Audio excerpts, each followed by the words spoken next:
Filmmakers used to smear Vaseline over the camera lens. It made everything glow, smoothed out the harshness, and turned reality into something more attractive. Now we live inside that lens. The information we are fed and feed on is driven by algorithms, output, and speed. AI produces text that is correct but hollow. Content creators content create by commenting on comments. Opinions masquerade as facts. Facts are hardened into authority. Attention fractures. Emotional and psychological debris gather like film across perception. Vaseline. The more you engage, the thicker the layer of Vaseline, until you are no longer seeing the world, but your own thinking about it. It starts to feel like a simulation, but it's not a simulation. It's stimulation without integration. Scott Weiland, sung on the Stone Temple Pilots album Purple. One time a thing occurred to me, what's real and what's for sale? Isn't you, isn't me, search for things that you can't see, going blind, out of reach, somewhere in the Vaseline.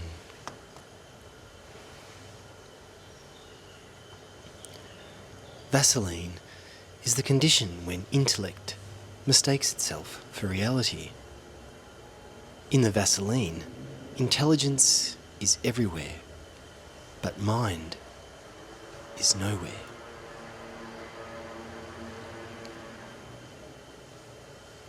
Flies in the Vaseline.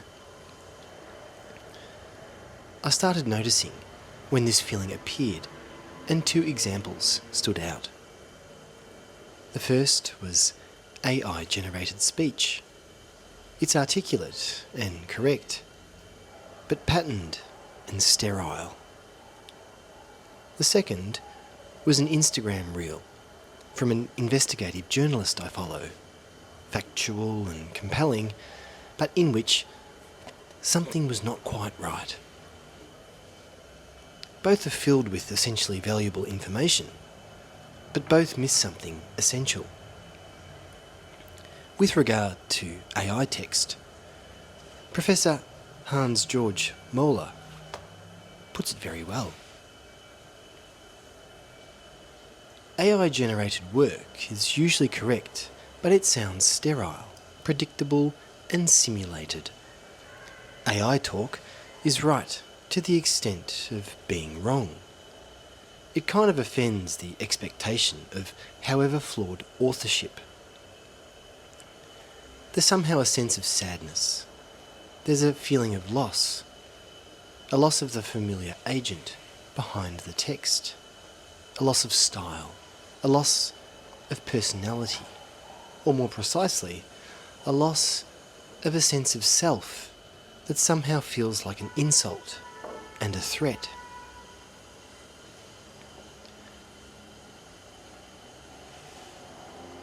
Then the reel.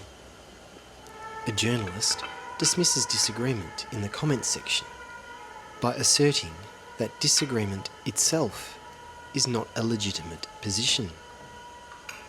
Her position is that because she is presenting primary sources and factual information, disagreement is stupid. I believe her response is compelling and correct to a degree. But it's closed. There's a fixed outcome. I'm right. You're wrong. Disagreement is reframed as ignorance, by collapsing evidence into certainty and turning dialogue into authority. It's a dangerous trajectory. These two very different expressions have the same underlying structure. The AI voice is correct, but static. The human voice is correct, but closed. Their content is super refined Vaseline.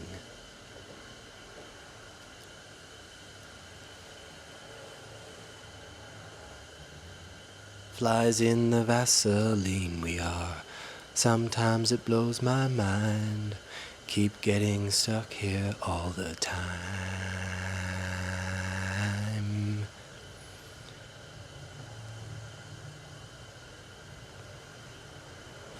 It is great wisdom to know how to be silent. Intelligence, which should help us navigate reality, can begin to take its own constructions as final.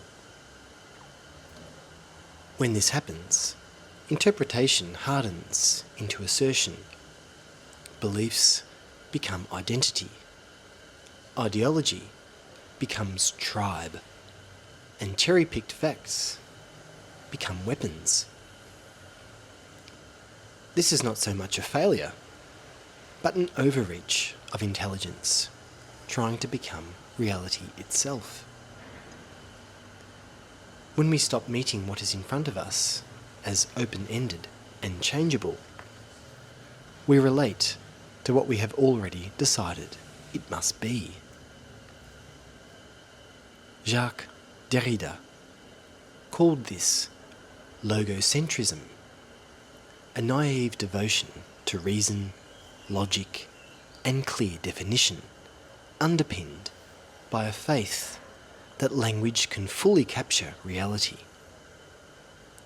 Derrida, who loved sport, music, and art, pushed back against this. Many of the most important things we feel resist expression altogether. Meaning, he argued, is never fixed. It's always deferred, always in play. He also went as far as to say that language speaks us, which is his infinitely more poetic and unsettling way of saying Vaseline. I myself am a recovering logocentric. I remember at uni, I swore I wasn't going to sleep until I could prove objective knowledge.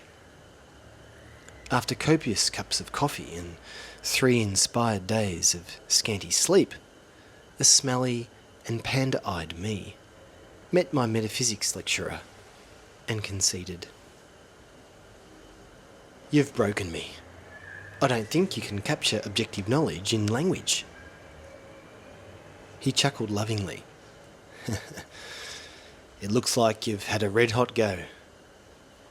You're into Zen and the Japanese arts. Maybe you can make some inroads by looking away from the analytical and more into the intuitive side of things." It helped. After graduating, I went straight back to Japan to continue tea and Zen, but my habit endured. Logocentrism is seen as a psychological disorder in those circles. At tea practice, whenever I was corrected, I habitually explained why I made the mistake. For example, Sensei would point out, "Take the tea whisk from the tea bowl at this point." And I would have to reply something boring like, "Oh yes, I know, but I thought that one moved the tea bowl first in this instance, but then I realised right as I was doing it that no." All the other students in the room sighed, with a mixture of frustration, disappointment, and irritation. But these environmental cues did not register with my logocentric self. Until one day, after yet another episode of Adam justifies his mistake by rudely talking back to Sensei, Sensei stopped me.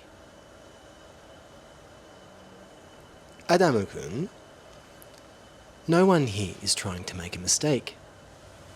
When I correct you about something, you answer, "Hi." A few steps later, Sensei corrected me again, and for the first time, I responded with just, "Hi."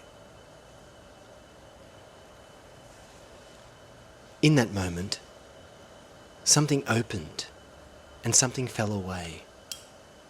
A wellspring of possibility erupted out of eternal, thunderous silence. Something was communicated immediately, directly, bypassing logic, language, and the need to be right. For our everyday lives, St. John of the Cross offers this. It is great wisdom to know how to be silent, and to look at neither the remarks, nor the deeds, nor the lives of others.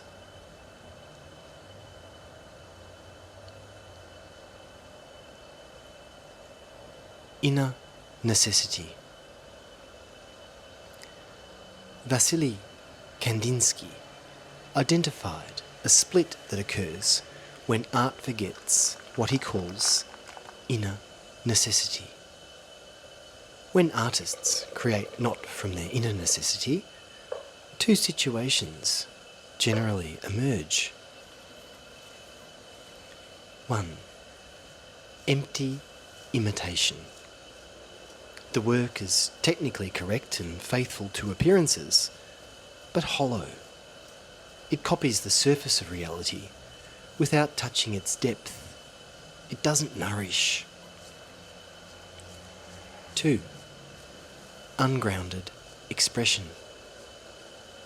The work is spontaneous and intense, but chaotic without a core. Not false, but untrue. These are two expressions of the same loss. When inner necessity disappears, art, like life, hardens into correctness or dissolves into distortion. We see this in tea. Some practitioners cling to precision and procedure, draining the life from the encounter. Others abandon form too early, with an "I can do my own thing after a few lessons" mentality, confusing self-indulgence for freedom. Both technical polish and creative slop contribute to Vasoline because they're void of an inner necessity. So what is this inner necessity? For Kandinsky, inner necessity is not emotion or preference, but a spiritual imperative. It's the compulsion to express what is true prior to opinion or interpretation. It's not posting to satisfy the algorithm, or offering a viewpoint because silence feels awkward. It's what emerges when you stop managing your profile, what speaks when you stop trying to sound convincing. Inner necessity arises from what Zen calls mind, with a big M. It's a colourless, formless stillness, like a bright mirror that reflects everything and holds nothing. Mind is not perceived by the eyes, ears, nose, tongue, sense of touch, or consciousness. It is perception by means of your own nature. From here, action carries weight without force, and clarity without argument. The artist does not invent necessity, but responds to it, like a finely tuned instrument, resonating with something larger than itself. Art is not self-expression, but transmission. Kandinsky saw this in Cézanne. He could turn a teacup into something animate, not by adding anything to it, but by perceiving the life already within it. What is outwardly still, even dead, is revealed as internally alive. We train the same perception in tea. A tea bowl is just a tea bowl, until it isn't. Through attention, care, and the removal of excess, the tea bowl begins to communicate with us directly. Sensei used to say, "A tea bowl is a living thing." This kind of beauty does not appear to a busy mind. It shows itself when nothing is added, no personal issues, no preferences, no need to entertain and please. If we remain caught in our own thinking, we stay in the Vaseline, mistaking intellection for mind. The wind settles, yet the blossoms fall. A simple way back to beauty is through the body. Straighten your posture and breathe deeply and calmly, like a temple bell. Feel the aliveness of the body. Attention drops out of compulsive thought and returns to contact. We train this in the Ueda school of tea by aspiring to the unification of body, breath, and utensils. Movement begins from the sacrum. Breath hums like the sustained fading of a bell, and the posture opens like an enso, an infinity circle, able to reflect whatever arises without distortion. I believe what Kandinsky calls inner necessity is immediately present while doing tea. There's no longer a separation between what is within and what is before you. Stillness moves. Movement stills. As the old lines say, "Kaze sadamarite, hana nao otsu." The wind settles, yet the blossoms fall. Tori naite, yama sarani shizuka nari. A bird calls, and the mountain grows deeper still.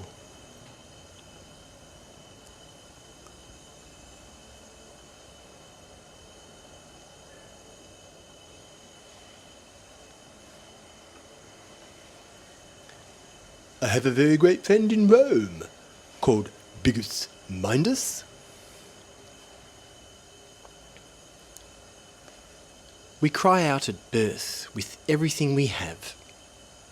No division, no calculation. And yet, Ikkyū Sōjun laments. How sad!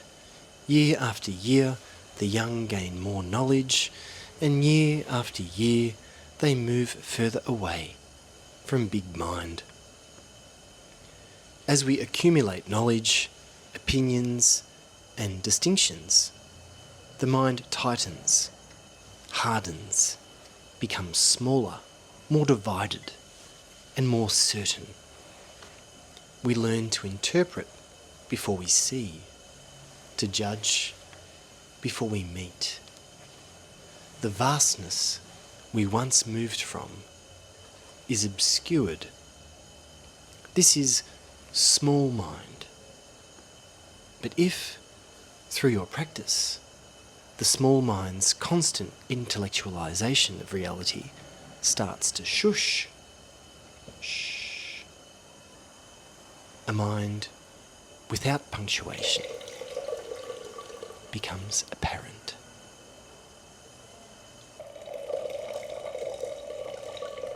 This is big mind.